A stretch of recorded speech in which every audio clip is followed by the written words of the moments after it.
All right, thank you very much. All right, we'll start tonight's meeting. Roll call. All members of council, all members of council are present, and we'll stand for territorial acknowledgement and state a moment of reflection.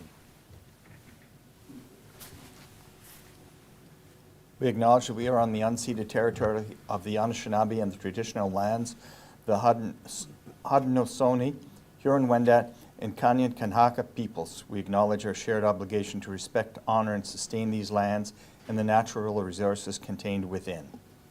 Merci, conseiller Armstrong. Attendu que le Canada est fondé sur des principes qui reconnaissent la suprématie de Dieu et la primauté du droit, prenons un moment de réflexion personnelle.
Alors, addition, deletions or amendments. I have a notice of motion presented by Councillor Lalonde added to item 13. Any other changes? Hearing none. Motion to approve the agenda as amended. This is moved by Councillor Lalonde, seconded by Councillor Deakin. I'll call for the vote. All in favor? And passed. Thank you. Item 6, Declaration of pecuniary interest. Seeing none. Thank you. Item 7, adoption of minutes, regular council minutes, April 14th, 2025. Motion to approve the minutes as presented. This is moved by Councillor Lauren, seconded by Councillor Armstrong. I'll call for the vote. All in favor? And passed. Thank you. Item 8, presentation. So presentation for information purposes by Joyce Gravelle on behalf of MPAC Property Assessments in Ontario. Good evening, Ms. Gravelle. The floor is yours, and thank you for coming out to help us better understand the process. Well, thank you very much. Good evening, Mr. Mayor, members of council, staff, and members of the public. It's definitely a pleasure to be with you here this evening. I'm Joyce Gravelle. I'm an account manager with the Municipal and Stakeholder Relations with MPAC, Municipal Property Assessment Corporation, out of the Cornwall office, where we service the City of Cornwall, Stormont, Dundas, and Glengarry, and Prescott and Russell. So, where are we? Okay, so if I could have the next slide, please.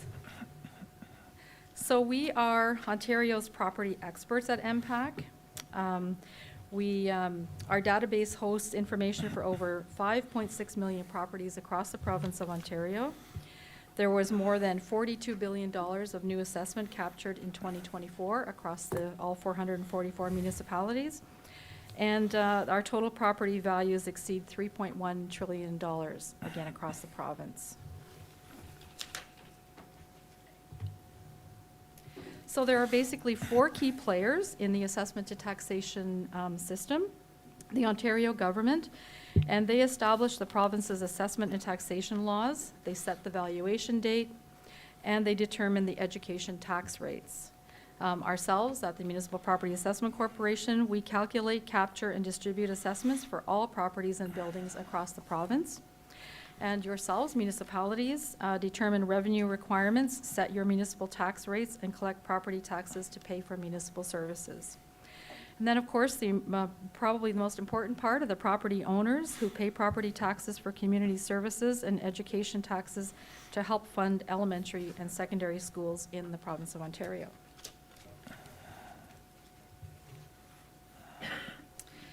So as you can imagine, maintaining Ontario's property database is very important, and it's a pretty huge endeavor. Property data is continuously updated so that our municipal records are accurate when our stakeholders are making important tax decisions. Maintaining Ontario's property database includes assessing new construction, additions, and renovations promptly, responding to property owner inquiries and working to help them understand their assessment, supporting municipalities by offering Municipal Connect, which is a product that your Treasury staff would use on a regular basis, and taxation. Working collaboratively on projects that are important to you, like easier ways to access and use the vast amounts of data that we have. And I just met with some staff earlier today to talk about some of the new data products that we have made available. Next slide.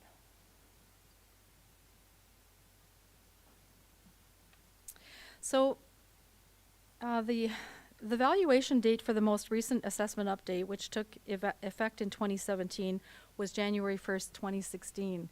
It's kind of hard to believe it's been that long ago. But this is when we determined what every single property in Ontario could have reasonably sold for in its current state and condition at that particular point in time. Provincial legislation determines when MPAC conducts each province-wide assessment update and sets the valuation date for each update cycle. The reassessment that was scheduled to occur in 2020 was postponed by the province to provide stability and certainty to Ontarians and to enable municipalities to focus on responding to the challenges posed by the COVID-19 pandemic. As a result, property assessments continue to be based on a legislated valuation date of January 2016. We could probably pop to the next slide. This should not have a negative financial impact on municipalities, as MPAC continues to maintain and update the assessment role every year to reflect changes such as new construction and renovations to properties. So we forecast an amount of new assessment for you every year, and we try to capture as much of that as we possibly can. So at this point in time, new buildings and structures that we are capturing for new assessment, we are still determining the values of those new projects as of January 1st, 2016, in order for all properties to be equitable across the board. Okay, I think we're good. I think we could go, where are we? Sorry, we're too far ahead. Current value assessment, keep going back. There we go. So what is current value assessment? This is the price a property might reasonably be expected to sell for if it is sold by a willing seller to a willing buyer after appropriate time and exposure on an open market. Okay, so here's this slide talks about what happens when there is an assessment update. It shows the link between the chosen valuation date, the mailing of the MPAC property assessment notices, and the phase-in, which is bringing the new assessed value of a property into effect over a period of time. And typically we've had a 4-year cycle. So when properties experience a market increase in their assessed value between assessment updates, the increase is phased in over that 4-year time frame. If they see a decrease, it's applied immediately in the first year of the cycle. So what draws our attention to a property? It's typically one of the following things: a market sale, A request from a municipality or a property owner, a building permit activity, which is one of the most common activities that draws our attention, or it could be a request for reconsideration or an appeal as well. So our role in the building permit process is to take building plans and permits and turn them into assessment as soon as we possibly can. Our municipal stakeholders rely on our assessments to levy your property taxes. So the sooner we can deliver new assessment, the sooner our municipal stakeholders can see new revenues. Every year, MPAC processes an average of 300,000 building permits for new developments or renovations. We are the only organization with a data set of all building permits in Ontario, so our understanding of the data gives us a unique perspective on ways to modernize the collection and to support our municipal partners. Next slide. So after we assess a property or change an assessment, we mail the property owner a property assessment notice. Sometimes property owners don't agree with our assessed value. And even though we haven't done an assessment update, any change to a property in these most recent years, whether it's an ownership change, a building permit, even just an update of an address or whatever, the property owner will receive a new property assessment notice. So anytime we touch the property in any way, a property assessment notice is mailed. So a property owner might connect with you, being members of council, to let you know that they disagree with the MPAC assessment that they've received. So if you do get an inquiry, you can help us by asking the property owner a few questions. First of all, could they have sold their property on January 1st, 2016 for the assessed value that has been provided? If the answer is yes, then chances are, unless there's a factual error, if it's just a question of the assessment, they're always welcome to do a request for reconsideration, but if the answer to that question is yes, there's a good chance that the assessed value is not going to change necessarily. If they ask them if they visited About My Property to review the information that we have on file regarding their property to make sure it's correct, so that we don't have 3 bathrooms but they only have 2, whatever the issue may be, all of that information is available for them to view on About My Property. So if there is a problem or something that's not correct, we're happy to make the correction right away. You can ask if they've also used About My Property to conduct comparable research on assessed values in their own neighborhood or area. So they're able to search up to 100 properties around them and just see, the only information they'll get is the assessed value of the other addresses, but at least it gives people an idea of how they compare to their neighbors, etc. If a property owner still disagrees with their assessment, as I mentioned, they have the opportunity to file a request for reconsideration, and we will review it free of charge, of course. There is also an ability to file an appeal with the Assessment Review Board if they're not happy with the results of their request for reconsideration. The fastest way to do this process of the request for reconsideration is through About My Property. You can start the process, the paperwork right there, and also through our MPAC.ca website. Okay. So let's talk property taxes quickly. So basically, your property's assessed value is multiplied by your municipal and education tax rate. And in our area, we have not only our lower tier municipality, but we have our county's tax rate that's applied as well. So those two, as well as the education tax rate, are multiplied by your assessed value, and that equals the property taxes that you pay. So we're ready for any announcement, of course, but we're also ready with resources for you, for our municipal partners. In anticipation of the next province-wide reassessment, we have implemented a strategy to address misconceptions about the relationship between assessment and taxation, including resources for municipalities that will ensure when an announcement is made that we're ready with the support you need. And we've been doing some social media communications as well to property owners, just sort of, putting the idea, trying to debunk the myth that if your property assessed value doubles, it does not mean at all that your property taxes will double. There's a sort of a myth out there that may happen. There's a great digital toolkit available on MPAC.ca, and I should mention that our MPAC.ca website is available in French and English, and all of our videos that do the explanation about taxes and assessment are available in both languages as well, which is helpful. So the digital toolkit, it's for you, for elected officials, as well as staff, et cetera, to help mitigate some of this misinformation and provide support and resources. There's a really good little video called How Your Property Taxes Are Calculated, and it's very pencil crayon, sort of, very simple.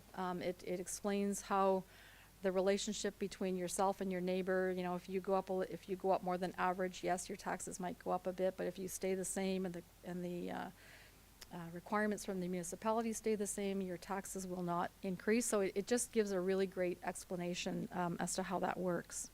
So I certainly encourage municipalities to share that on their website, to send the link to property owners if they get questions or whatnot, because it's a really great little tool. Next slide. We'd love to stay connected with you. Thank you so much for having me here this evening. It's difficult in a short presentation to really dive very deep into taxes and assessment, but this is a high level view, I guess, of the basics. And then I'm available at any time to meet with council individually, council as a whole. We can certainly, if there's specific questions about issues or whatnot, happy to meet with you at any time.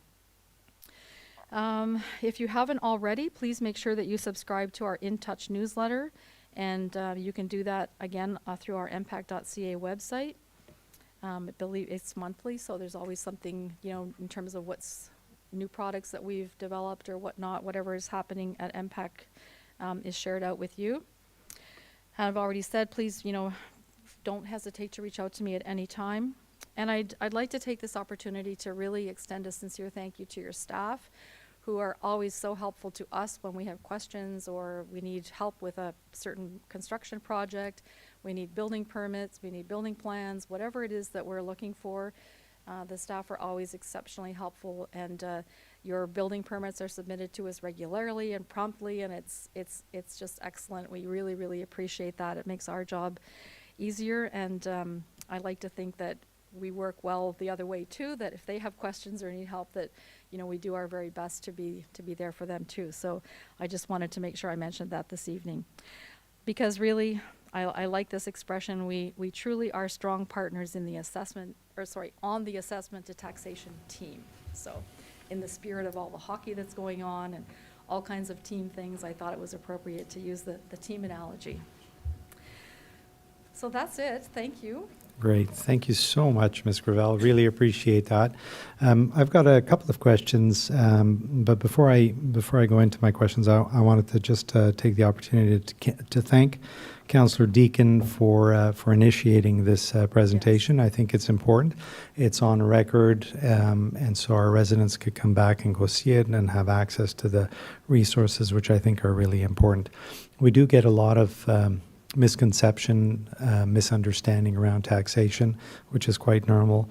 Let me ask you a question that I'm asked all the time, and although I think I know the answer, I just wouldn't mind hearing it publicly. So the assessment of 2016 is the current assessment that we have now. I just bought a house for $870,000. Is that assessed based on today's value? Because it's a brand new house. It just got built. It didn't exist in 2016. So from a tax perspective, does the value of my house kind of get reduced to 2016 dollars? How does that work? Well, the house that was built would be assessed at the 2016 values. So what you paid for it and what it's assessed for today won't necessarily match up until we get to catch up when we do a new assessment update. Then those two numbers will be closer.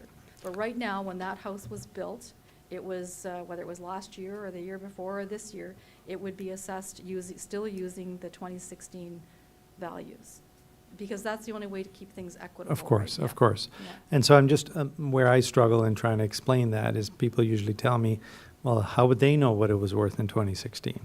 So how do I answer that? Well, we are still using all of the values and the models that we were using in 2016 to assess a property. So, I.e. a three-bedroom house with this size lot, whatever, yeah, all of should the be. construction costs at that time, et cetera, that would go into that equation, I guess, or model, mass appraisal model for valuation. So, yeah. Okay, so it's a quick way in the system that it reduces the value to the 2016 dollars. Well, it doesn't really reduce it because it just assesses it at 2016 values. So it just, things haven't changed for us in terms of how those properties are assessed, right? It's the same numbers that we were using in 2016. Okay, that makes sense. Thank Yeah. you. You're welcome. Any questions from members of council? Councillor Armstrong. Yeah, a couple of questions. The first one is, how do you account for changes in the houses or any property that does not require a building permit? For example, if somebody upgrades to a heat pump versus a fuel-fired furnace, how are those accounted for? How do you get information on that change to a house?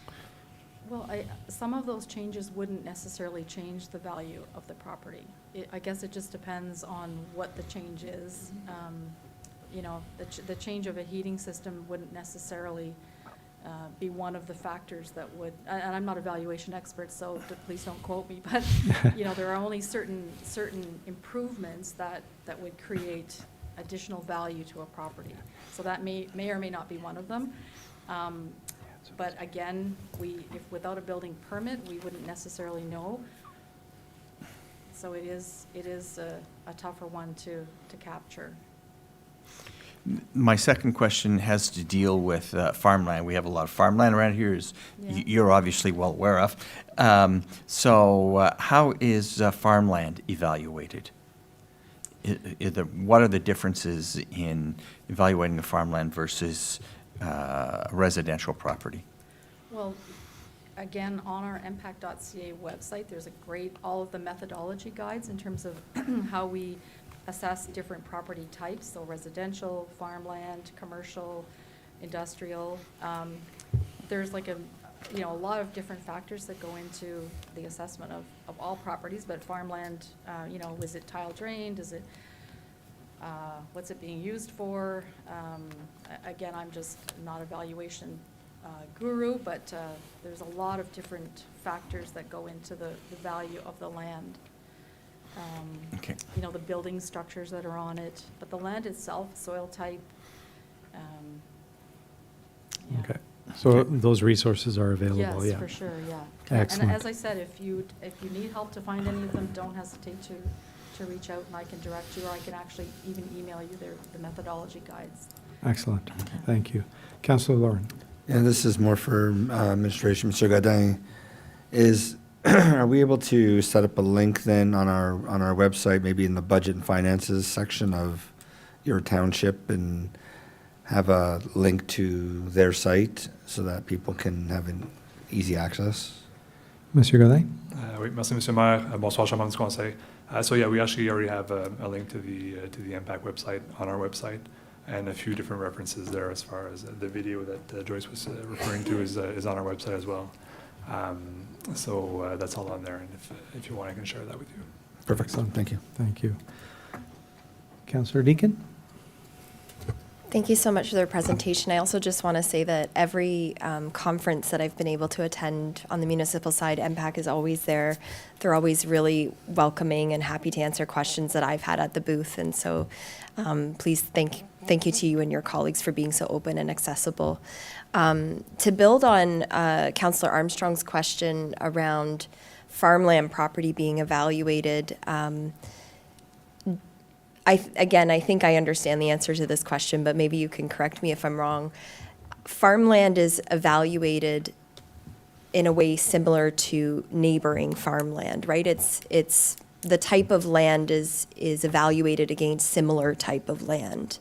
So as I understand, if you had a piece of agricultural land abutting right next to the village boundary and residential property, my understanding is that that farmland would be evaluated not against the value of the residential property next door, but against other farmland. Is that correct? That's correct. So that's a common misconception that I've heard from residents is a concern that because there is development expanding towards their agricultural property, that their property taxes are going to go sky high.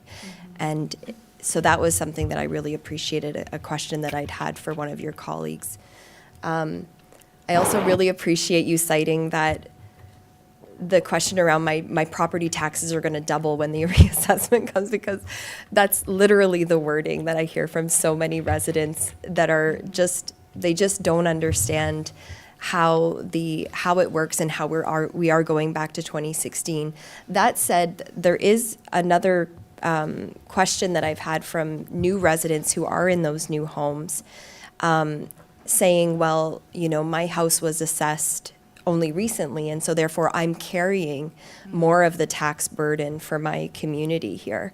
And just maybe that's pointing to Mayor Tarnowski's question again. Can you just speak a little bit more to that common question that I have? The newer residents saying, well, I'm paying more than my neighbors Right. because I have a new house. Right, well, as I mentioned, they're not, because the house was, even though it's a new house, it's still assessed on 2016 values. So,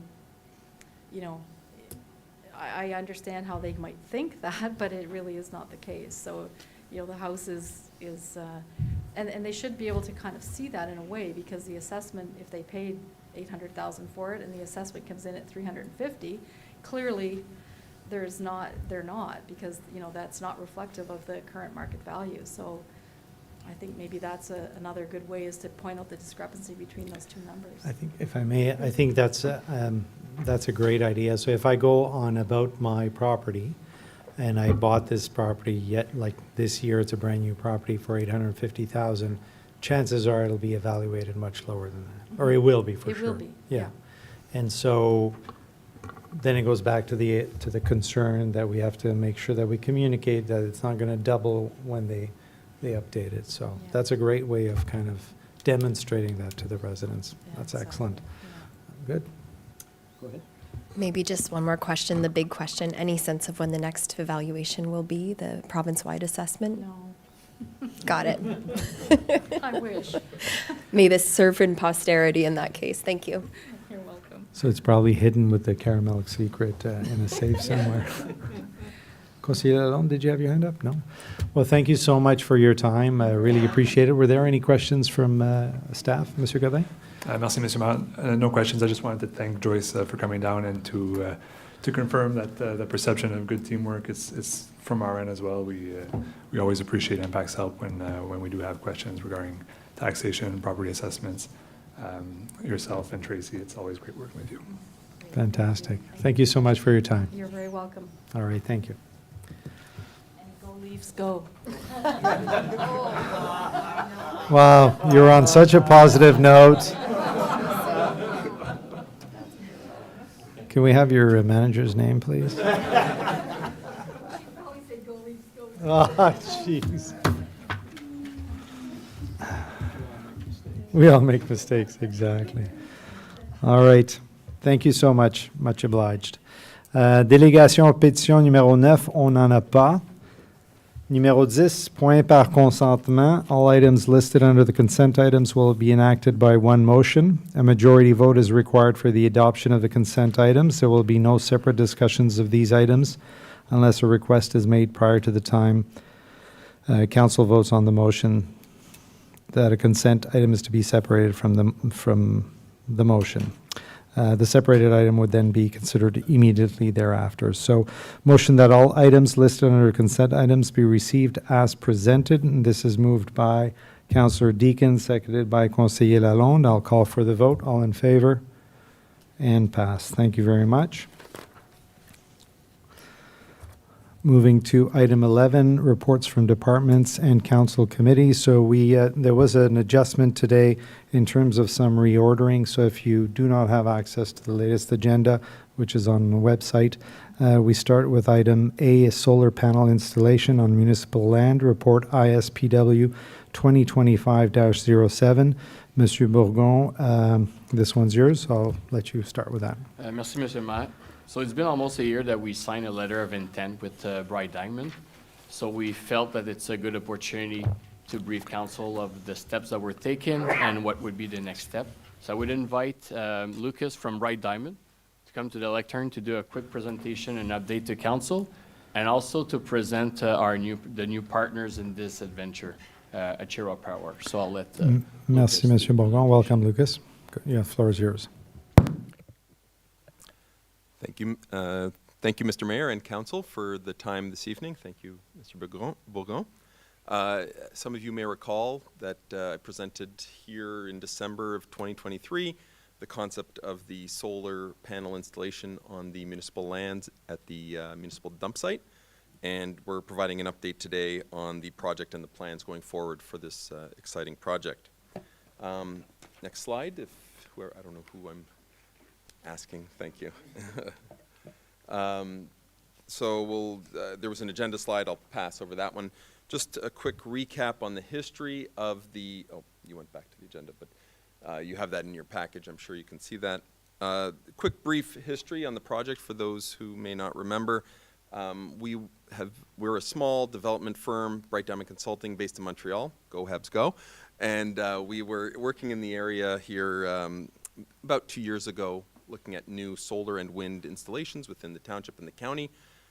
We, of course, were engaged with some of the elected officials and administrators and administrative staff, and we evaluated some solar opportunities at the municipal dump site. In December of 2023, we presented to council and proposed a relationship where we would seek a letter of intent to potentially bid and propose this project to the IESO as a solar facility that could get a contract for sale of power. And in the spring of 2024, after a bit of back and forth question and answer and some LOI revisions, we enacted that letter of intent. In the late summer, we started some initial consultations with the county members about official plan designations and land use.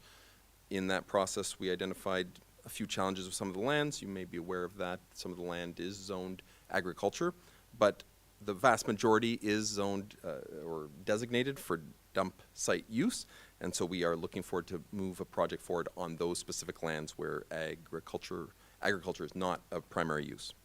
So in the fall, we initiated discussions with Atura Power, which is, I'll let the Atura folks in the room speak to Atura Power with their relationship with Ontario Power Gen. But we have new partners on the project as project sponsor and financiers, and that's what we wanted to present a little bit in more detail today. So with that, I will pass it on to, on the next slide, an introduction on Atura Power with Darius Sokol and Ryan Dubé here from Atura Power. Thank you. Good day, Mayor. Good day. Members of council and staff and members of the public, thank you very much. My name is Darius Sokal, and I am from Atura Power. I'm the Communications and Stakeholder Relations Advisor. And yeah, it's a pleasure to be here, and it's a pleasure for me to pay my first visit to your beautiful municipality, so thank you. So you may not have heard of Atura Power. We are turning 5 years of age as of, I think, tomorrow or Wednesday. But we are part of Ontario Power Generation, who most of you have heard of. So Ontario Power Generation, of course, is Ontario's largest generator of electricity. We happen to be Ontario's largest generator of electricity using gas-fired power plants. So we have 4 generation facilities from Windsor through Halton Hills, Toronto, and the nearest one here is probably in Napanee. And we are also developing a battery energy storage facility as we speak in Napanee. And we are also developing Ontario's first commercial purposed green hydrogen facility. So we're going to be using renewable energy from one of the Niagara Falls dams, electrolysis technology, splitting water and hydrogen atoms, and trying to create Ontario's first green hydrogen economy. So that's very exciting. So we also have our head office in Oakville, Ontario, not too far from the Ford Assembly Plant. So Atura Power was created by Ontario Power Generation about 5 years ago to own and operate the natural gas fueled power plants, but we are also their growth arm. So we are now diversifying into renewable energies, of which this proposed solar project is one of the projects we're very excited about to work with Bright Diamond. Next slide, please. And basically, a little bit more about us. We're about 200 employees. Like I said, we're spread across the four power plants and our Oakville head office.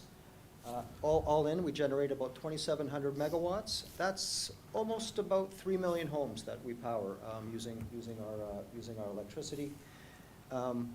We have an Ontario First type of focus when it comes to procuring supplies, trades, employment, et cetera, because ultimately we are owned by the province of Ontario. So we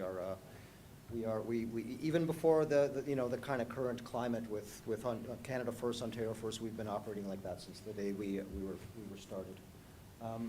We make money. We made about $400 million last year, but every single dollar is returned back to the provincial treasury. So we're a Crown corporation, and we are ultimately, I like to say, we're owned by the people of Ontario. And naturally, we pay property taxes to the municipalities where we have our facilities. And one of the things I think that differentiate us, aside from some of the things I previously mentioned, we punch above our weight in terms of integrating ourselves with the local community.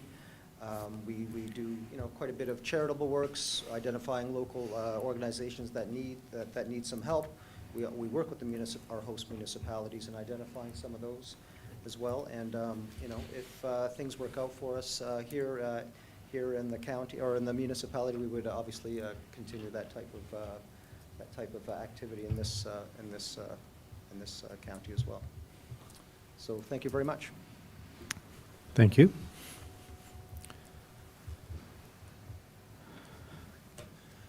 So thank you, Mayor and Council. I'll continue with talking a little bit more about the project itself. On the next slide, which you have on the screen, this is a good one. Should be familiar. This is the property that you hopefully are familiar with. The red circled outlined area is the capped landfill site, and the general yellow zone is the zone of evaluation right now, the study areas, let's say, where we intend to do the development of the solar facility.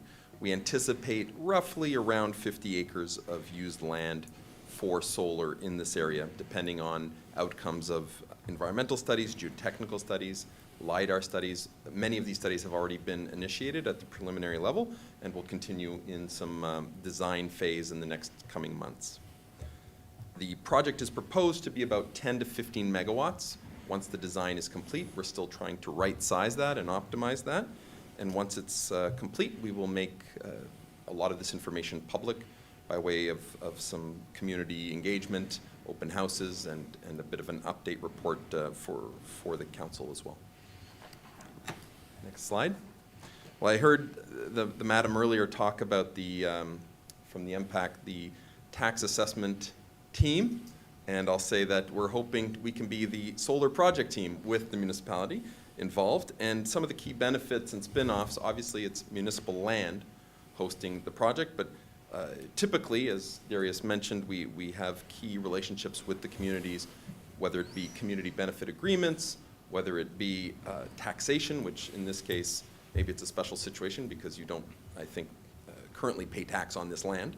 But we also have land leasing, a traditional land leasing payment structure with the community benefit agreements. So these are ways to generate revenue for the municipality, and if the project secures a contract, these would be stable, predictable, growing long-term revenues for 20 to 30 years, pretty much guaranteed, as the project will be contracted with the ISO to operate. Other benefits, let's say related benefits under the community benefit agreement, sometimes we work on education and training programs with local colleges or high schools, bursaries, these kind of things. Sometimes we talk about sustainability initiatives, and we really look for the feedback from the council and from the community at large through the open houses to identify good initiatives, whether it's greening parks or putting solar panels on the firehouse or whatever it might be that are spin-off benefits from this type of initiative. The last point here is, of course, employment and development of the resources, the manpower, and the knowledge base you have here in the township, as well as employment opportunities for sourcing local materials and labor during the construction phase, which is the vast majority of the work. Next slide, please. This is just a very simplified schematic about how the solar project will work. The wires collecting the electricity come off the panels and are buried, not overhead, and then they all collect to at a distribution voltage, and then they would come up above the ground and then basically connect into the poles that are along the roads at the distribution level. So this isn't a big steel infrastructure type project. This is a distribution connected 10 to 15 megawatt project, which would integrate very easily in the local neighborhood with the poles that are already there. Next slide, please. So we talked a little bit about the location of the project and the sizing of the project. Now let's talk, and we also talked about the project sponsor, very important with the Atura Power coming into the project, which from our developer standpoint is critical to this project being successful, and we thank Atura for being a great sponsor and backer of this initiative. At the procurement level, the IESO is running a process called the LT2 long-term procurement process, and they're calling it Window 1. So Window 1 is this year, 2025, and we don't have the final documents from the ISO yet, but we expect that the deadline to bid projects will be the fall, sometime in October or maybe November, in that time frame. That's the time frame they're targeting. So not that long from now, and the documents are still in draft. So it's April now, we have 6 months, and it's probably going to be a few more months before we get final documents. So we will have to move fairly quickly once things are final. And part of that is, you can see some of the numbers here. They're seeking 3,000 gigawatt hours of new energy sources. These sources will be secured through competitive procurement, so gas, wind, hydro, solar, biomass will all be competing against each other basically on price and value to the grid. And as I mentioned, the documents will be released. It says here any day now. We had a procurement session, I think, last week with the ISO. Looks like it's still going to be weeks, maybe a month or two, as they're working through some challenges, primarily, I think, around how to allocate tariff risk. We all know what's going on that front. So this is important for large-scale infrastructure. So they're working through that, but we do expect it will be final within a matter of weeks to months. And then they'll try to hit this fall deadline of bidding.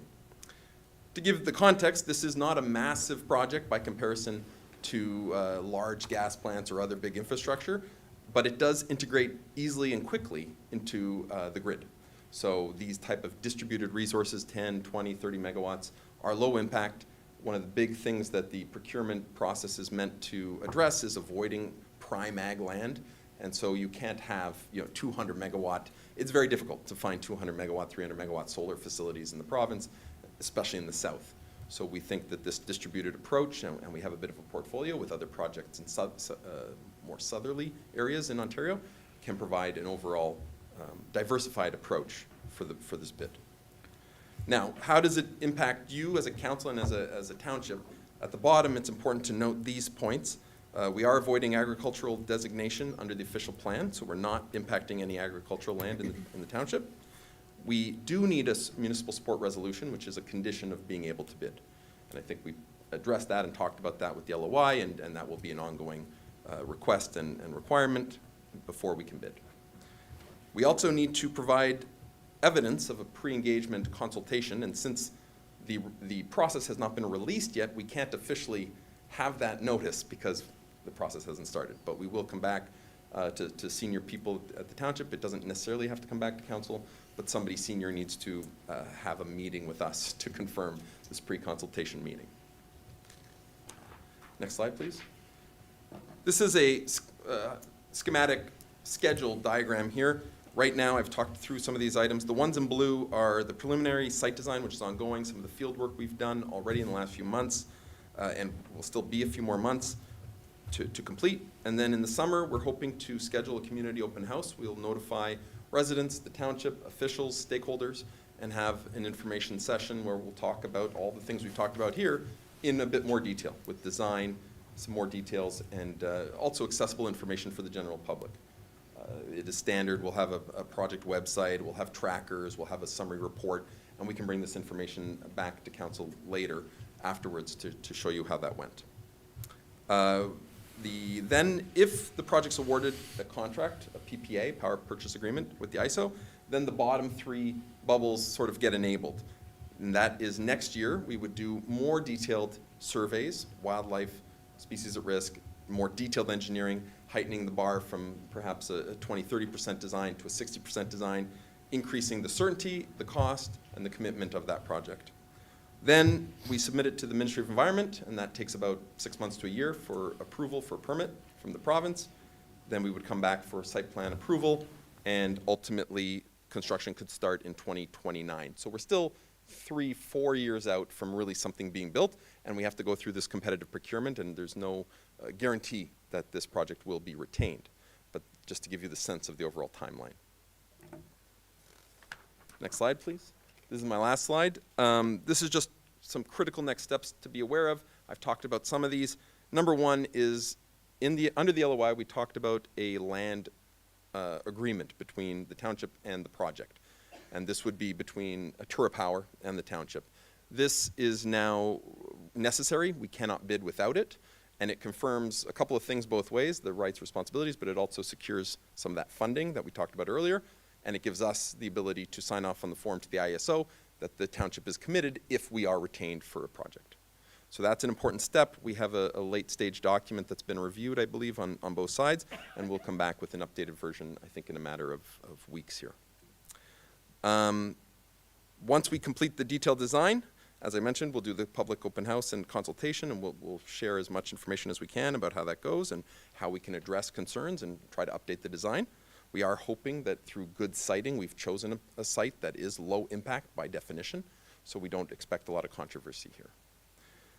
Then we expect, we'll come back and expect and hope we can get a municipal support resolution to be able to bid. We obviously need the land agreement and we need a municipal support resolution. Finally, we will bid the package to the ISO, and then we wait 3 to 6 months for award. Sometime in about a year from now, we will know if we've been retained. So that's the end of my presentation. Thank you very much for your time and attention, and would be happy, myself and the Atura team, to answer any questions you might have. Thank you. Thank you so much. Great presentation. I've got a couple of questions. So when we talk 10, 15 megawatt, we're looking at this powers about 7,000 to 10,000 homes. Is that somewhere ballpark realistic?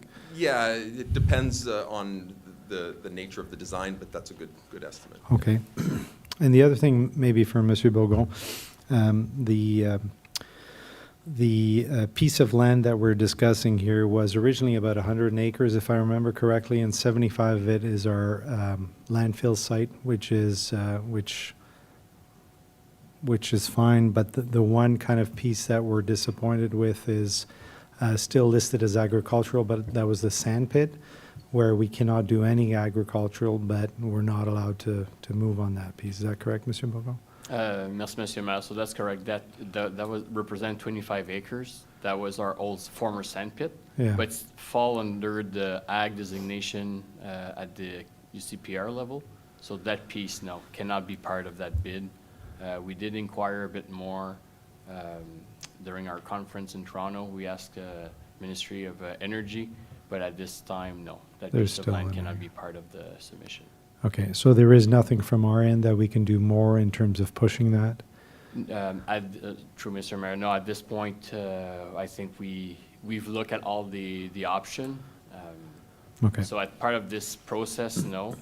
I'm hoping that like maybe in a subsequent bidding, maybe it could open up opportunity, but at this point, for this time around, no, it cannot be Okay. included.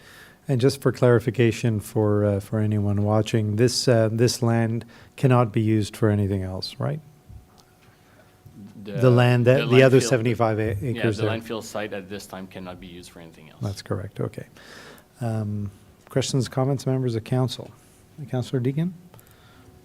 Just to follow up on the question around the sand pit, why would agricultural land designation be on a sand pit? I mean, it just... That's a great question. I asked that same one. Monsieur Bourgon? It's not the official answer, but our understanding of what could have happened in the past, ag designation was just put as a blanket in that area without really looking property by property. So part of one of the revision of the official plan at the county level, the ag land was just, designation was put on over that portion of land without really looking into it, like specifically at that portion.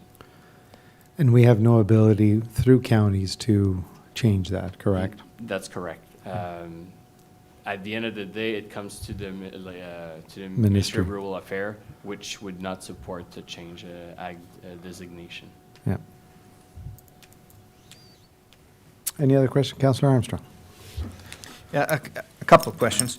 The first one is, in your consultation process, I'm assuming that includes an environmental assessment, a formal environmental assessment, as we would with any other major project on lands. Am I correct in that? Lucas? Yes, thank you for the question. At the preliminary level, with the preparing the bid, it is not the full formal process. It is a consultative one. If we're retained, it will be a full, what they call the renewable electricity approval process with the MOE. So, yeah. I'm assuming there's a full public consultation process and everything within that. Okay, that's Correct. good. Does this site include a BESS, a battery electric storage system? No, in the process, those are different types of bids in Okay. different processes. So Yeah. at present, there is no plan for that at this site. Great. Okay, thanks. Thank you. Any other questions? Councillor Deakin? On the slide that you have labeled project activities and schedule, I was just wondering, usually when you're negotiating the community benefit funding, where would that fall in this schematic here?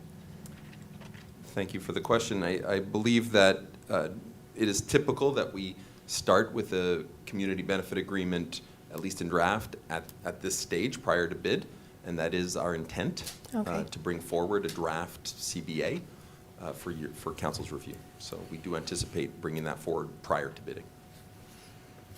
Thank you. Any other questions, members of council? Staff, Monsieur Godin, Monsieur Bourgon, any questions or comments? Merci, Monsieur Maire. So, in conclusion, I think we'll be back to council shortly with more documentation. So tonight, it's only to receive the information. That's correct. And to meet the new partner in the project. But shortly, we'll be back to council with the resolution and the agreements. Excellent. Councillor Deakin? Just one more question. There was a figure that appeared in one of the slides around $50,000 regarding land lease, and I just want to double check, how many acres is that based on, that figure? Is it? Lucas? Yes, thank you. The lease does stipulate a per acre payment, and so it assumes they're approximately 50 acres. Of 50 land. acres, thank So you. it actually has the potential to be a bit higher or a bit lower, but at this time, we feel we want to go as big as we can on this site. Of course, yeah. Thank you. Great. All right, seeing no other questions, Mr. Succo, Monsieur Dubé, Lucas, thank you very much for your time. Really appreciate it. Thank you. Merci, Monsieur Bourgon. All right, Thank you, council. Thank you, Mr. Mayor. thank you. Look forward to hearing more about it. All right, moving to 11B, bylaw to exempt certain lands from part lot control, PD 2025. Who is speaking on that? Monsieur Bourgon, anything to add to that? No, merci. Questions and comments, members of council?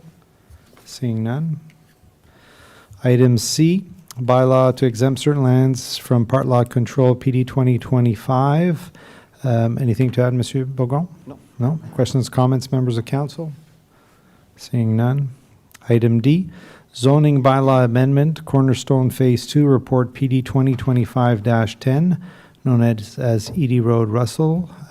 Anything, Monsieur Bourgon? Non, rien ajouté. Vous n'avez pas grand-chose à dire aujourd'hui, hein? Non, je regarde ça au strict minimum. Okay.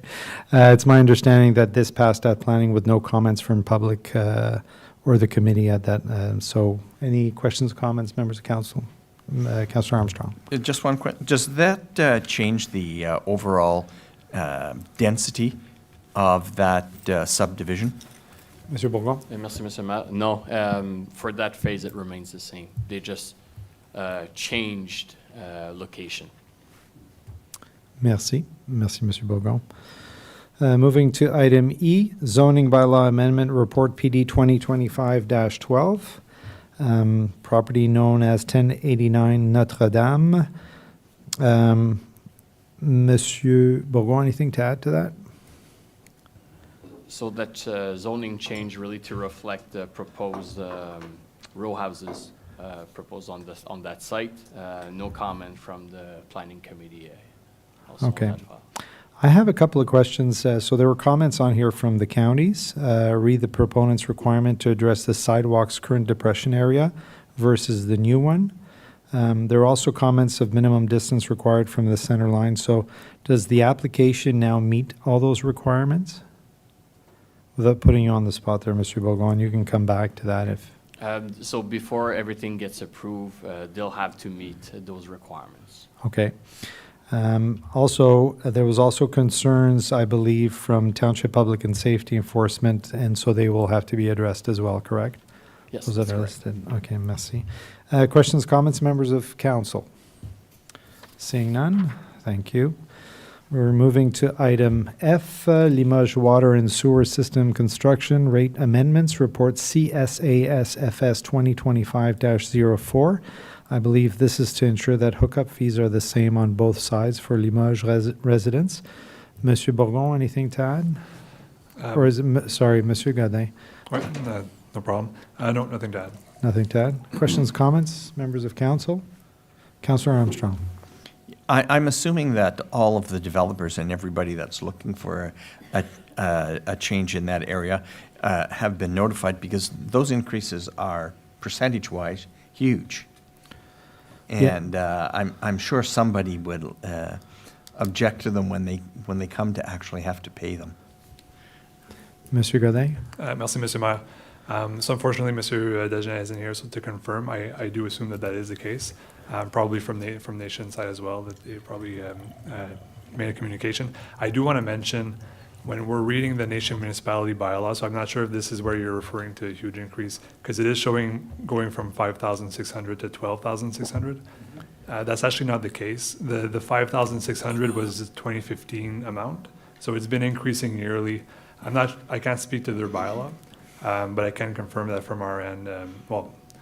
The actual rate before this increase was 9,112 for water and 8,600 for sewer, which is still a significant increase. It's still, I think, 30% and 17%. Then do I understand that there's an escalation clause in the bylaw for every year or whatever, like what we have in our user fees for development charges and what, et cetera? Monsieur Godin? So I'm not sure if it's every year automatically. I don't think it's a specific escalation clause like we have in our development charges study, for example. But they do update it regularly, probably every year or two. Thank you. Any other questions or comments? No? Okay, moving to item G, indexation of development charges rate report CSAS FS 2025-05. Monsieur Godin, anything to add? Merci, Monsieur Maire. So this is similar to the Limoges one, except this is for our own DCs. So these do follow an escalation clause where we update them biannually, following the CPI, so the construction price index. That's correct, and so that gives us a standard process that we use all the time with that index. Councillor Armstrong? Yeah, I'm well aware that our development charge study is up and coming, but will our development charge study include or at least consider that some other price indexes are available in Statistics Canada that may be more appropriate for some of our development charge items? So I looked in, and the construction price index is obviously reasonable for all building. And there's no doubt about that. But there are such indices by Statistics Canada for police services, for example. And such could be incorporated into our development charge study, and we would perhaps mitigate some of the the bills that we've had from the OPP. But it also includes by law enforcement, whatever. All law enforcement is included in that. Yeah, so it's an interesting approach. I'm sure that that it's probably got some value in looking at different indexes. I know when I first started here, I was thinking about that as well. I think it's common practice to stick with the construction index. Are there other municipalities that use like a mix of indexes, Mr. Gonnet, that you're aware of? Merci, Mr. Masso. I'm not aware of it. I can definitely bring it up to the consultant. Most of the DCs, I say most, I'm not sure exactly the number, but probably over 80 or 90% of the development charge studies throughout Ontario are done by two economic firms, so Hemson Consulting and Watson Consulting. They've done our two latest DC studies were done by both of them, one by Watson and one by Hemson, and they both use this index. But definitely we can bring it up to them to see if it's appropriate to evaluate having different indexes for different types of projects. Sure, services. and so I guess they'll be able to address whether it makes any actual difference or big enough of a difference that it's worth the extra time to do it that way or the extra analysis. Definitely, yeah. So they can look into that, and you'll have the opportunity as well to ask them questions because there will be multiple public presentations by the consultants as well. Excellent. So we'll keep that in our back pocket. Thank you, Councillor Armstrong. Councillor Deakin? No, I just saw the handout. So okay. All right. Moving to item H, zone de sécurité communautaire, rapport PIC 2025-12. Que le Conseil reçoive le rapport PIC 2025-12 daté du 28 avril 2025 et approuve le règlement proposé tel que recommandé dans le rapport afin d'adopter une politique visant à établir des lignes directrices pour la création de zones sécuritaires et communautaires. Madame Bourdeau, anything to add on that? Or I believe it's Madame Bourdeau, right? Oui, absolument. Oui.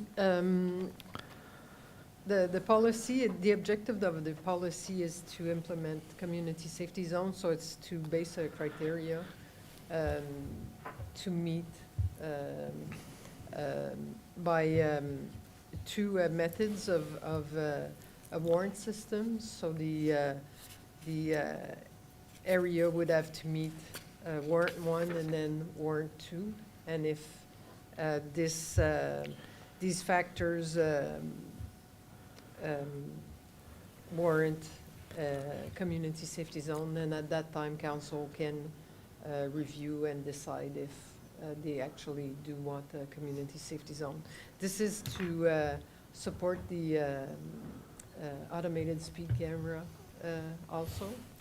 So this is, if you recall, in February, council had requested that we review this type of policy, so this is where it came out. Perfect. Merci, Madame Boudreau. A few comments on my end. So first of all, I appreciate the two-step warrant so that we're not just adding these zones haphazardly to, to potentially see some additional revenue. So I think it's good. It provides fairness and transparency, focus on the true safety risk. So decisions will be based on real data, so I'm happy with that. And it avoids overuse and arbitrary designations, which I'm happy about. My only question before I pass it to council is, would there be any value in some sort of appeal process if we say no to a community safety zone because it doesn't meet the requirements? Is there value in having some sort of appeal? And I'm just asking, I'm not asking to have one, but I was just wondering if you saw that anywhere in your research. I did not, no. You did not? Okay. I'm satisfied with that. I think from my perspective, the policy is strong, fair, and positions our township as a leader responsible for road safety practices. So I think it's great. So members of council, questions or comments on this? Councillor Deakin? Thank you. I did just have a question about when a review of a specific area would be initiated. So in the past, we've had it come up ad hoc at council. I'm sure that there are requests that come from the public as well when a development is completed, when the township assumes control. There may be a desire on the part of the administration to take a look at that point. The policy itself doesn't explicitly state sort of what would trigger a review of an area for a community safety zone. So I was just wondering, from the administration's perspective, if it's all of the above, or in practice, how that would be undertaken. As a member of council, I don't want to come up here asking for reviews of certain areas when I'm contacted by residents every single time, unless that is deemed to be the best approach and the most equitable for them to get the information that they need and the consideration. Thank you. Madame Bordeaux, in terms of responding to that, like, we're a relatively small geographical, like, municipality. And so I think relatively quickly with these set standards, we can kind of see where we could have these safety zones, and then we'd be limited outside of that. Does that make sense? Yes, it's because they have to They have to meet all those requirements, right? well, they have to meet the first warrant. Yeah. So if they don't meet the first warrant, then we don't proceed. Yeah. So we can address basically any request. So there is a process there to address those, but I still think there's a finite number of potential requests that we can get for these safety zones. You know, at some point, we'll have covered likely, you know, most of them. So I'm comfortable with that, but Councillor Deakin, I just want to make sure that you're responding to Councillor Deakin's question as well, in terms of process for the residents if they want to. Well, as any other request, we receive requests for school crossings or these types of requests. So we have similar, it's called a gap analysis, and we do perform them at times, and we inform the person it either meets or it doesn't meet, and if it does meet, then we bring it to council. And so Okay. it would be basically the same type of procedure for these. And if there were some development that we think that meets the requirements and that needs to be reviewed, then we would at that time. Okay. Does that make sense, Councillor Deakin? Yeah. Any other comments on this? No? Thank you very much, Madame Bordeaux. Moving to item I, Speed Limit Transition Zones Report, ISPW 2025-08. That council received report ISPW 2025-08 dated April 28th, 2025, and approved the proposed bylaw to amend Schedule 27, is that right? Of the Traffic and Parking Bylaw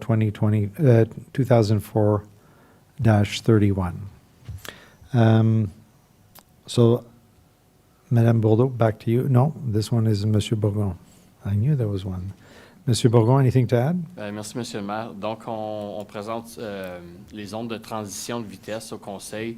C'est identifié par la province comme étant une recommandation, un good practice. C'était approuvé au niveau des comtés l'an dernier, implémenté à plusieurs endroits.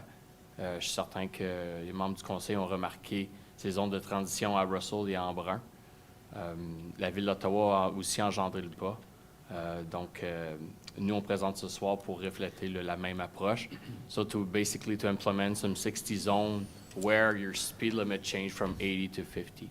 Okay, fantastic. I need to point out to council that we made an omission in our bylaw. Hamilton Road was not included. We just prepared a revised bylaw to include Hamilton Road in Russell, since that road segment that follow the same logic and the 60 zone need to be implemented. So we have Church, Edie, Route 100, Saint Andre, and Hamilton. Yes, Madame la greffière la version révisée ce soir. Okay. Merci. Questions, comments, members of council on this? So is everyone comfortable with a revised bylaw adding Hamilton Road? Councillor Deakin? Would you be able to show the text that With Hamilton included, so just so that we're clear, it's They'll be at the bylaw level. it's north of Craig Street. So it would be Hamilton and Craig, just in case folks were wondering about the intersection. Okay. Thank you. Thank you. So everyone is comfortable with that addition?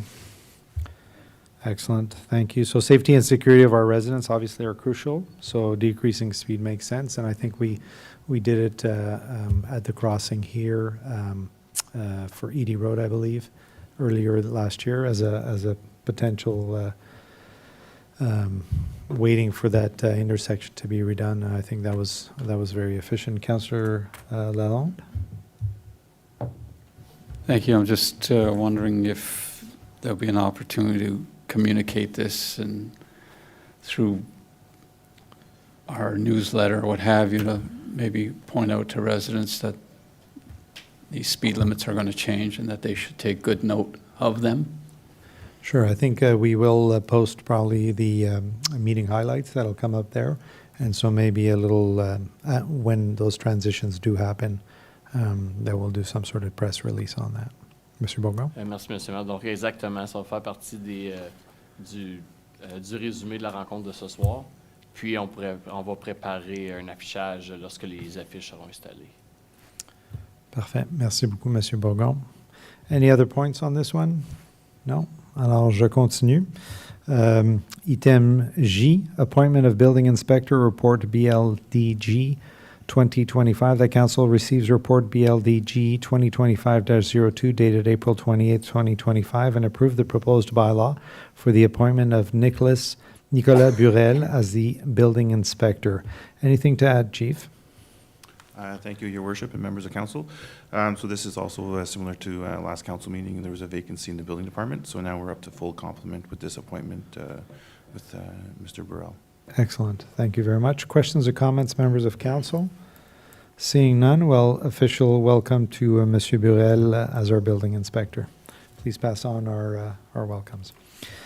Item K, Death Registration Service. The council receives report CSAS CL 2025-04A dated April 28th, 2025, and approve the implementation of a death registration service and issuing of burial permits by the Township of Russell, and the proposed bylaw to amend Schedule A2 licensing fees of the user fees and charges bylaw 2024-097. So this item was deferred from our previous meeting, pending additional information requested by council, and I believe it was related to data privacy. So if Madame Camille Laflamme, I do believe also that after 1 year, this should be adding to bottom line in terms of revenue. That was from a financial perspective, this was the positive, because there were some costs for some training, but within the next year, it will be a positive for us. C'est ça? Yes, and there's not really a lot of training involved. Okay. So, Parfait. Est-ce que vous aviez quelque chose à rajouter, Madame Camille Laflamme? Mr. Mayor, council member, just to say that after council's last meeting, we looked into this, and the Vital Statistics Act states at section 53(1) that if someone asks for a request of a part or a whole thing, it's like a marriage license, like we don't divulge any information. So it's safe if there is a freedom of info or any request. So that's... Excellent. Thank you very much. I think that was the main concern. So members of council, any questions or comments pertaining to this? Seeing none? No. Oh, Councillor Armstrong? Just the one thing, in comparison, especially with the fees for some of our other municipalities, do we have some idea exactly how much this is going to bring in compared to the actual costs of implementing them? I'm not really in favor of actually charging people for the death registration, especially seeing as several other municipalities do not. And next, if a funeral home or somebody responsible in this township does not want to pay the fee, can they go elsewhere and just into a community that has 0 fees? Are we competing and for the service or whatever? Okay. Councillor Armstrong, so I'll just clarify some of the questions. So first of all, the rationale for our fee, Madame Camille Laflamme, how did we decide on the fee? Mr. Mayor, so it's mostly, most of the people is between 20 to 40 municipalities, except Ottawa, which is 50 to 28. So we went with the one that looks similar to us, which is Rockland, and that's what they charge. $35 for funeral homes within and $40 for funeral homes outside. Outside. Yes. Okay. So that was one of the questions. Councillor Armstrong, I'm going to need some help for the other questions. Yeah, I think she's wrapped it up in that statement, because I was just looking at Castleman, where for within the township, within the village, it's 0, and from without, it's $30. So that's below our fees. So I was just wondering if, is that going to actually bring in revenue? Is it worth it with the additional workload on the clerk's department? Sure. Madame Camille Laflamme, I think from a service perspective, it's an added value service for our community. Is there added costs? Like, is this worth doing? Mr. Mayor, from what we've looked, there's no fee for the paperwork, like the forms themselves to get them. And so it's a minimal time from the clerk's department. So yes, there is a revenue to be made from this. And from all the municipalities in those lists that we asked there, it's over 100 per year, and most of them it's up to 200 that they expect for next year. Okay, so we're providing added value in terms of service, and it's not really costing us anything. That's correct. I think is the summary, Councillor Armstrong. Good. All right. Moving to item I, politique locale sur le tarif, rapport CAO 2025-02A, que le Conseil reçoive le rapport CAO 2025-02A en date du 28 avril 2025 et approuve la mise en œuvre d'une approche modérée de type acheté canadien par laquelle la municipalité reviserait ses procédures d'approvisionnement afin de prioriser les fournisseurs canadiens lorsque cela est possible. De plus, que le personnel soit chargé de réviser les seuils et les pratiques d'approvisionnement afin de favoriser une utilisation accrue des processus d'appel d'offres sur invitation pour les contrats en dessous des seuils des accords commerciaux et de faire rapport au Conseil avec des propositions de mise à jour de la politique d'approvisionnement. 2. Encourager la participation des fournisseurs canadiens dans les activités d'approvisionnement à venir. Et 3. Assurer un suivi continu des développements au niveau provincial et fédéral, y compris toute en mesure éventuelle d'indemnisation ou de soutien pour les municipalités et fournir des mises à jour au Conseil au besoin. Monsieur Godin, la parole est à vous. Oui, merci, Monsieur le Maire. So the report that we're bringing to Council tonight is basically the same that was brought a couple of weeks ago. Council did request that we would present a side-by-side comparison of the current thresholds in our procurement policy versus what would be recommended with the moderate Buy Canadian approach as well as with the aggressive Buy Canadian approach. So we've included a table here that compares the status quo to both of the other options for Council's consideration. You'll notice on the thresholds piece, it doesn't change a whole lot. I think we have one that goes from 110,000 to 133,000. It buys a bit more flexibility as far as using procurement processes with by invitation rather than having a tender or an RFP open for bid. So this is further information presented to Council, and I invite Council to discuss and or to approve our recommendation of following that moderate approach. Merci beaucoup, Monsieur Godin, on all the great work done on this. So this option provides encouraging more Canadian bidders, which is good, considers best interest of our ratepayers, which is really, really important. So I definitely, I support this approach. Questions, comments, members of council? Councillor Lalonde. Yeah, I'd just like to thank staff, administration for coming back with some additional info. It would be good to be able to be more aggressive or assertive with maybe applying some more robust or increased limits, but there's a lot of uncertainty and risk with the FTA agreement especially coming into play that I think we need to be careful at this point. So I appreciate now with the information we have taking the moderate approach, and we'll be talking about another measure later on with the motion that I think will complement this. So thanks for the work on that. Merci, conseiller Lalonde. Any other comments? Non? Alors, on va au numéro 12, rapport d'un investigateur de l'Ombudsman. On n'en a pas. Numéro 13, avis de motion. So we have a motion presented by Councillor Lalonde. Madame Camille-Laflamme. Yes, Mr. Mayor. So we'll put it on the screen for council members and residents, just so you have an idea, because we just received it, so it's not in the package. It's a motion moved by Councillor Marc Lalonde and seconded by Councillor Lisa Deakin. And the title is USA Tariffs on Canadian Goods, and it reads as follows.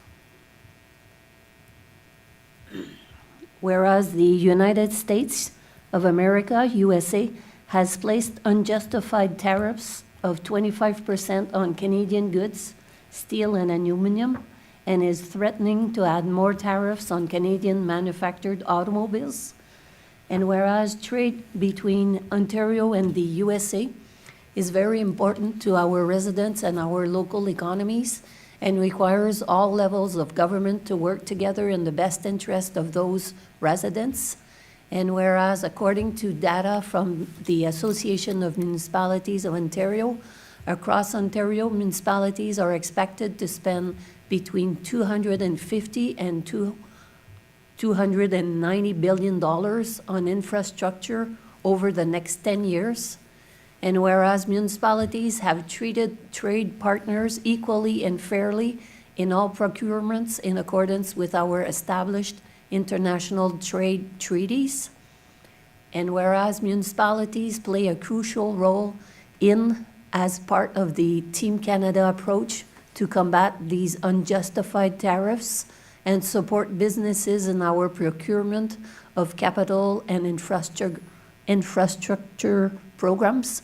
And whereas there exist trade barriers between Canadian provinces and territories, now therefore be it resolved that the Township of Russell support the Team Canada initiatives, and that the Province of Ontario and the Government of Canada provide guidance on how to give preference to Canadian companies while adhering to requirements under trade agreements, and that the Province of Ontario and the Government of Canada work to remove interprovincial trade barriers to support Canadian companies and supply chains in delivering made-in-Canada options for municipal procurement requirements, and that the Province of Ontario and the Government of Canada provide clarity and direction on the intent and scope of the call to ban USA suppliers from municipal procurement.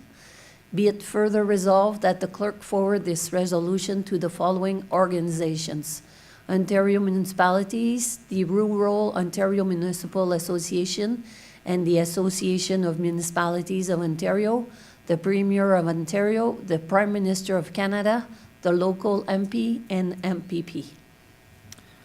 Merci beaucoup, Madame Camille-Laflamme. Every time I think I have to speak a lot, I feel a lot better that we share that burden. Thank you. Okay, so this is a tabled motion, and we'll be coming back next meeting for discussion.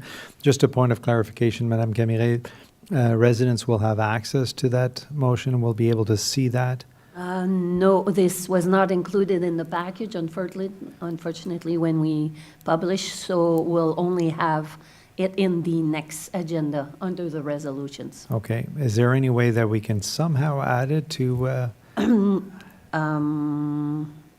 I don't like to publish the agenda after. After the because meeting, then the yeah. minutes will affect everything.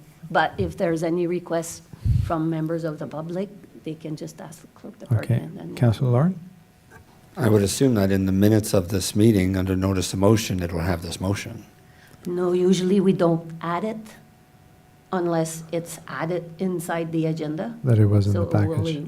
only because it's not voted on, so Okay. it's only a note Okay. on the subject. Mr. Godin, I think we need to have that added to the agenda. Not to the So, agenda, yeah, to the so- minutes. Yeah.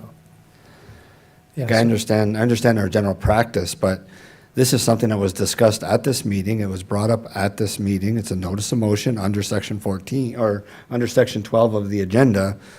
It has to be in the minutes. Even if it's in the minutes, it will only show up. That's right, At the at the same next meeting. meeting. No, I know, we're not So- voting on it, we're not talking about it, but it has to be in the minutes. Oh, yes, it will be in the minutes, but not the whole verbiage, because it was not received before we published. So So it will it be in will the be minutes, it will noted. not be in the agenda, like even as Not the future. resolution Monsieur itself. Godin? You were about to take the mic, so I threw it to you here. No, I think Madam Camille summarized it well. So there will be a note of it in the minutes, and it will be in the next agenda as well at the same time as the minutes come. So that loop is going to be there. But go ahead. Councillor Lauren? If and sorry to be a pain here, but if we discussed, if there was an introduction of a notice of motion at this council meeting, that notice of motion, the entire verbiage must be in the actual minutes. Like, it has to. We have to have a record that that actually happened. We can't just say a notice of motion was presented by Councillor Lalonde and Councillor Deacon. We have to have what the notice of motion said in the minutes. Yeah. So the motion will appear in next agenda for sure, right? Because it will be to be discussed. But I would like to also, I agree with Councillor Lauren, I think we should have somewhere to be able to view it. And whether it's justified to put it in the agenda, because the agenda has already been published, and I agree with you. But if there is a way to just have an addition somewhere or an add-on or link to it, I'm not sure. But the whole point of doing a notice of motion is for everyone to be able to chew on it for those 2 weeks before it comes back, provide us feedback as elected officials so that we can bring that to the table. Does that make sense, Mr. Godin? I think it makes sense. It's a valid point, and I understand it, so we'll have to look into it. Okay. To see what we can do within the. Figure out a way to do boundaries that. of the procedural bylaw. Yeah, and maybe it could be, yeah, no, that wouldn't work, because the agenda, I was going to say with the follow-up items, but that doesn't come up till the agenda anyways. But anyways, I'll leave that with you. Merci. Okay, moving to item 14, question period on meeting of the day. Any questions? So I don't, Madame Camille Laflamme, am I okay not to read all of it if there are no questions? All right.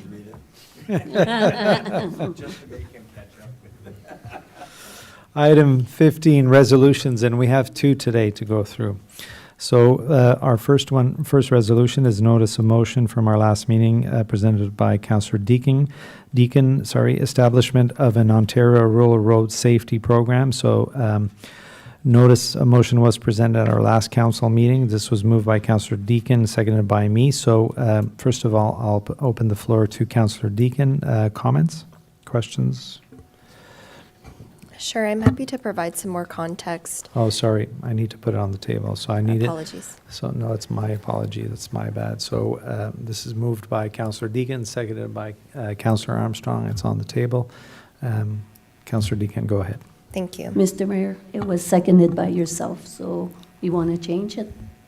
Oh, in terms of putting it on the table, because it was already moved and seconded last time, we have to repeat it? Yeah, it's the same people. Okay, so that it's should- just the same people, yeah, so Yes. moved and seconded by me, yeah. Thank you. Councillor Deacon. So in addition to the text of the notice of motion, I wanted to add some context that was circulating along with the support motion that had circulated between different municipalities over the last few weeks.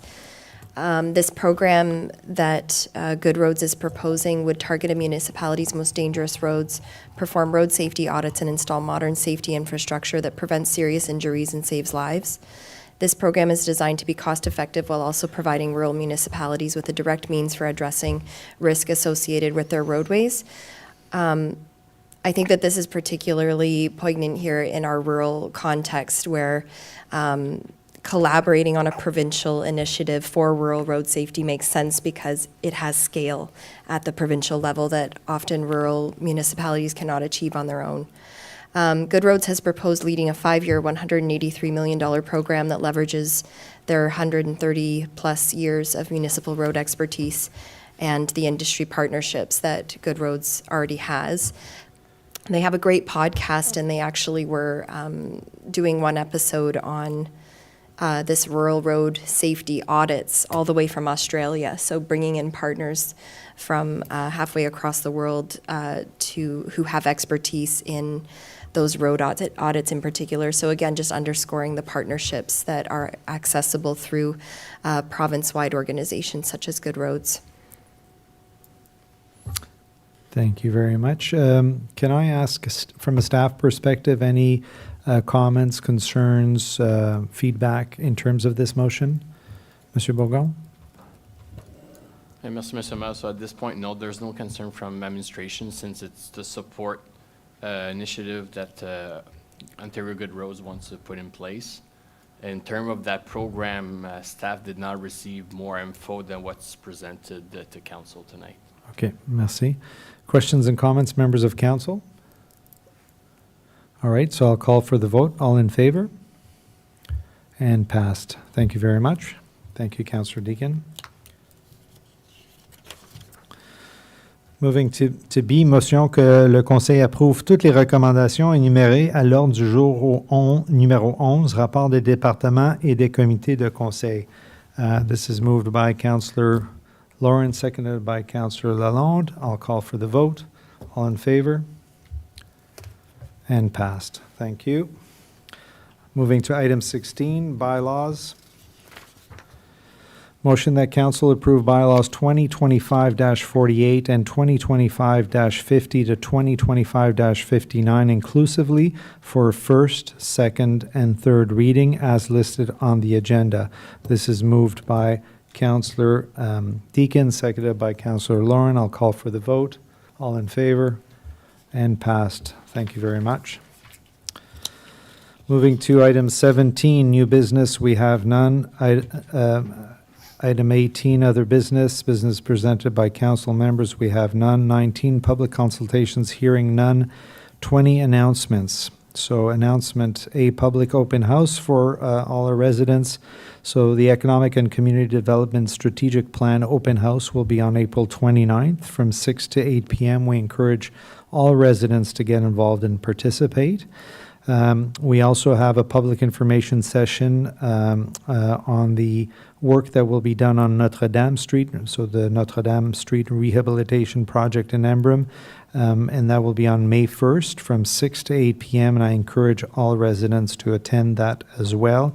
I have an item, so I wanted to thank the Environmental Committee, Councillor Armstrong, who chairs that Environmental Committee, for the trail cleanup in the rain on Saturday. It was an adventure, and I appreciate all the volunteers that took part in that.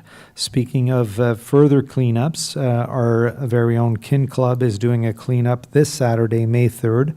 They will have garbage bags and gloves will be provided, and the meetup is at the Russell Sports Dome, parking at 10 a.m. on Saturday, May 3rd. So the one from last weekend was the trail, so this is more at a township level, so I encourage as many people to get involved as possible. For high school students, there's opportunities to get your volunteer hours signed off, and it's a great project for our community. Having done that on the side around the Castor River, you'd be surprised the stuff you find that's thrown off to the side, but a real benefit for our community. Any other announcements? Councillor Armstrong. Yeah, just, I'd like to thank the mayor for wearing his boots on Saturday and wading into the ditches, et cetera, with his boots to collect everything that you can think of in the ditches. And we found pieces of scooters, of course, dog dirt and whatever. If you can think about it, it was there to be found. Thank you. Thank you. Any other announcements? No? Excellent. Item 21, strategic discussion, we have none.